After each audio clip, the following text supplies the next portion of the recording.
প্রিয় দেশবাসী, আসসালামু আলাইকুম। চলছে ফিফা ওয়ার্ল্ড কাপ 2026।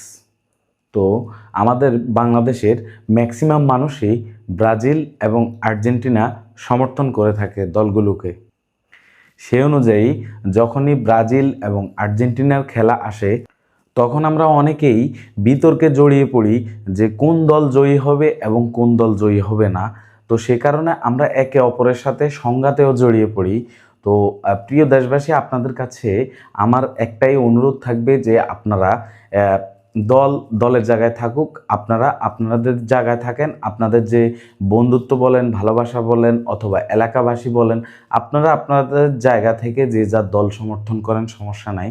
কিন্তু সমস্যা হচ্ছে যার সাথে আপনি সারাটা জীবন চলবেন অথবা যার বাড়ির সামনাসামনি আপনার বাড়ি, আপনারা সেই ব্রাজিল এবং আর্জেন্টিনা দলকে সাপোর্ট করতে গিয়ে আমরা একে অপরের সাথে সংঘাতে জড়িয়ে পড়ি। তো এই জিনিসটা কিন্তু আমাদের জন্য খারাপ, আমাদের জাতির জন্য খারাপ, এমনকি আমাদের দেশের জন্য খারাপ। সো আমাদের ফুটবল বিশ্বকাপে সমর্থনকারী দল একদিকে, আমাদের নিজেদের ভালোবাসা, বন্ধুত্ব সব কিছু আরেক দিকে রেখে আমরা অবশ্যই সবাইকে সম্মান করব। আর ভিডিওটি অবশ্যই জনস্বার্থে শেয়ার করে দেওয়ার সকলের অনুরোধ রইল।